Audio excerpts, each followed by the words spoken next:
All right, so you're ready to hit a Himalayas, huh? You've got that trekking bug, and you've been doing your research.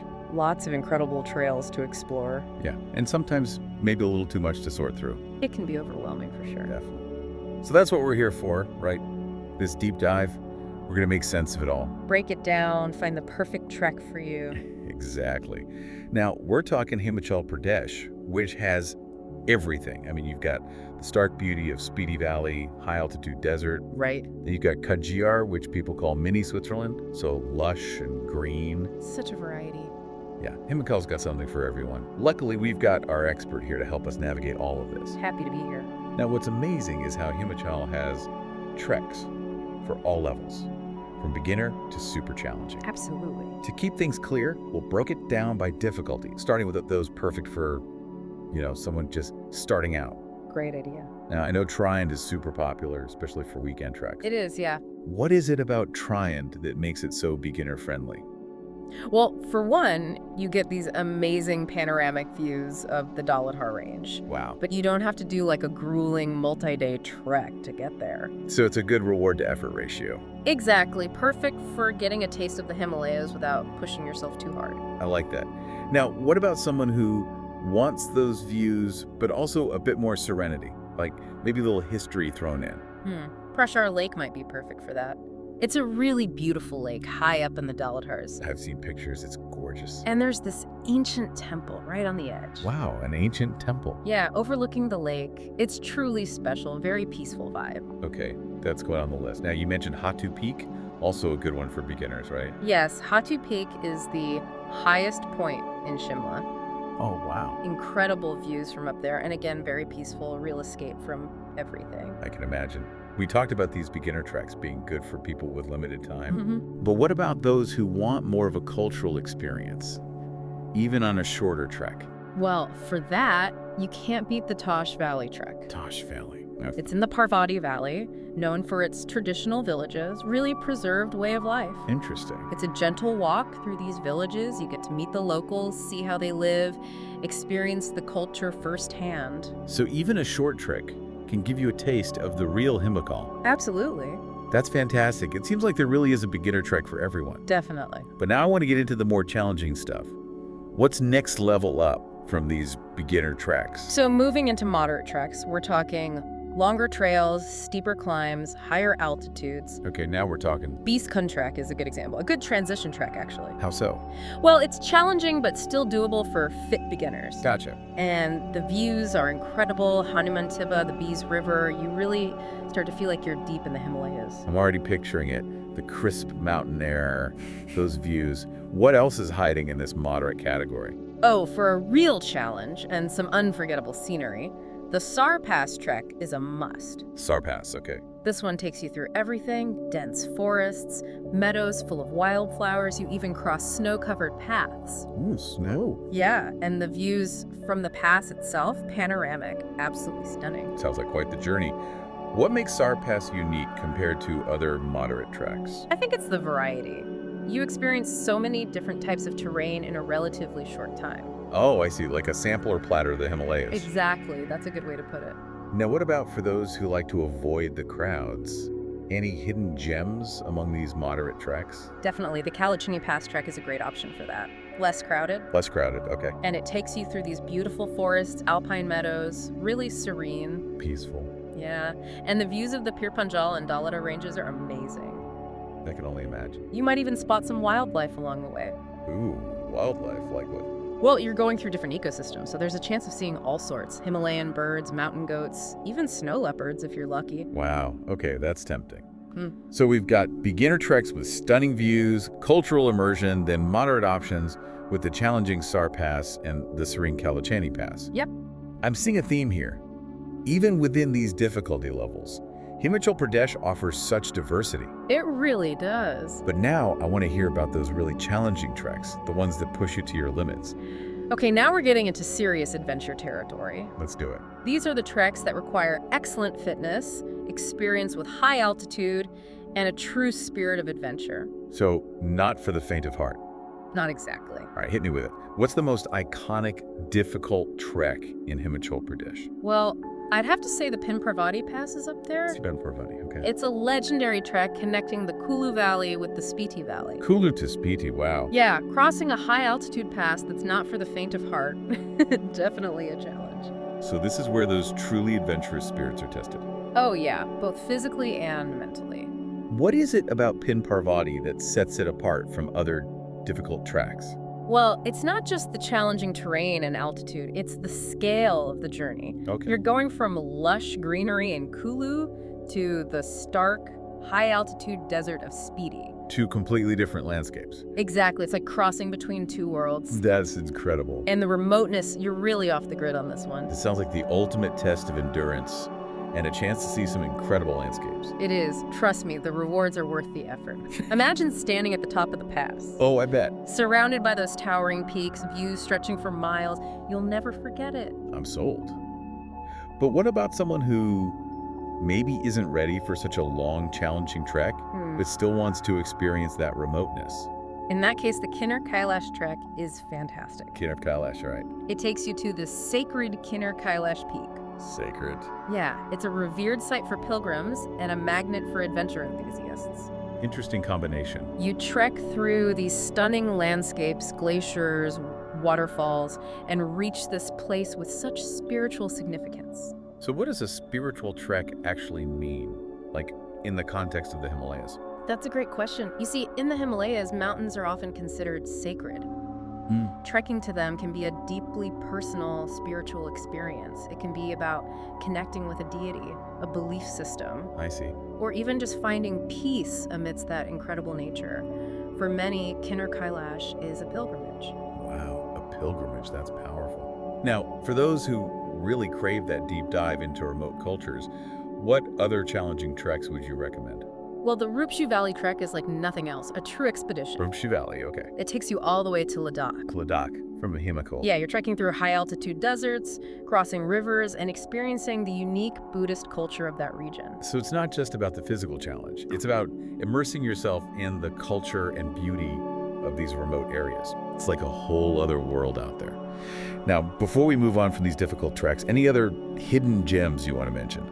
There are two more that come to mind, both known for being challenging and having unique landscapes. Okay, listening. First, the Zanskar Valley Trek. It takes you through one of India's most remote regions, a high-altitude desert. A desert, wow. You follow ancient trade routes and encounter these incredibly resilient Buddhist communities that live there. It's amazing how diverse Himachal Pradesh is, from lush valleys to snow-capped peaks to deserts. I know, right? All right, what's the last trek on your list? The Borabungal Trek, connecting the Kangra and Kulu valleys. Challenging terrain, stunning views. Sounds familiar. But what's special about this one is that you get to visit remote villages nestled deep in the valleys, practically untouched by the modern world. So from beginner-friendly trails to expeditions that take you to the edge of the map, Himachal Pradesh really does have it all. It does. I'm already itching to start planning my own adventure. Now, we haven't even touched on the practical stuff yet. Right, the logistics. Like things like choosing the right season, packing the right gear, getting permits, especially for those remote treks near the border. We should definitely cover that. Absolutely. So now that we've explored all these incredible trails, let's shift gears and talk about how to actually make it happen. You know, make sure you're prepared for your own Himalayan adventure. Sounds good. So when planning a trek in the Himalayas, you got to think about timing. You know, picking the right season. Right, not just for good weather, but for like trail conditions too. Exactly. You want those clear skies, comfortable temperatures, and trails that are actually accessible. Makes sense. So when's the best time to go?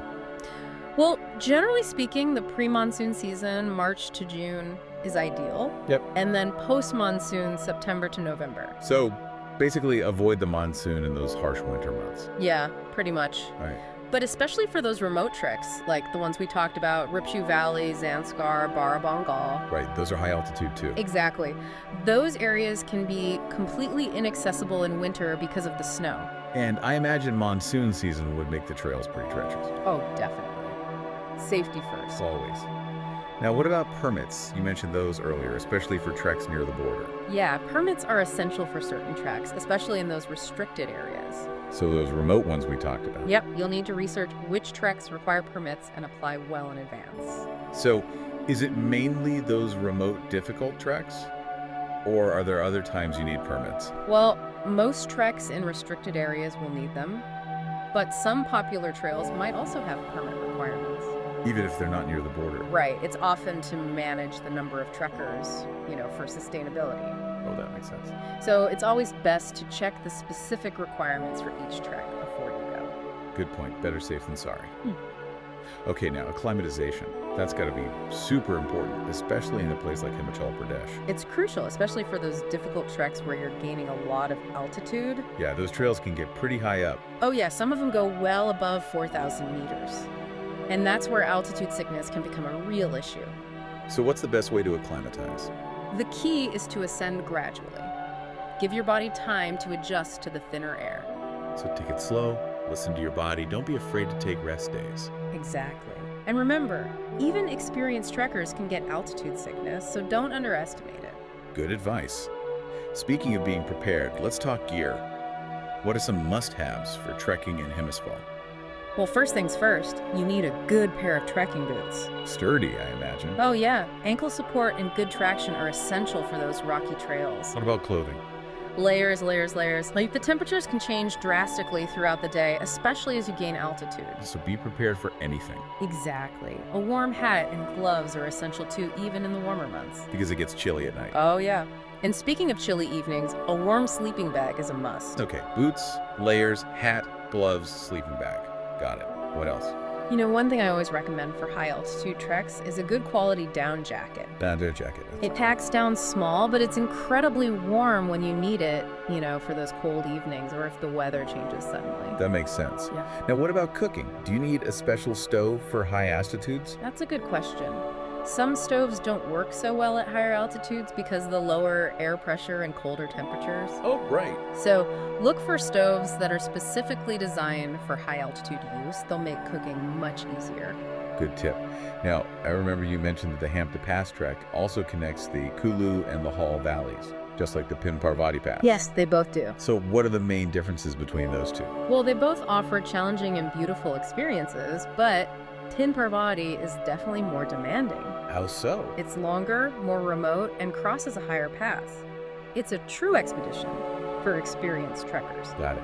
Hampton Pass is shorter, more accessible, and still offers incredible variety in the landscapes. So it's like a slightly less extreme version? Yeah, you could say that. It's a great option for those who want a challenge but maybe aren't ready for a multi-week expedition. I see. Now, shifting gears a bit, you mentioned the Tosh Valley trek is fantastic for experiencing local culture. It is, yeah. What is it about that trek that makes it so immersive?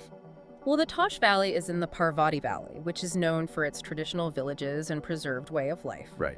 And the trek takes you right through the heart of it all. You're walking through villages, seeing how people live, interacting with the locals, really getting a first-hand glimpse into their culture. It sounds like a great way to slow down and really soak it all in. Exactly. It's not just about the views, it's about connecting with the people and the place. I like that. Yeah. Now, those spiritually significant treks, like Kir Kailash, Yeah. what makes a trek feel spiritual?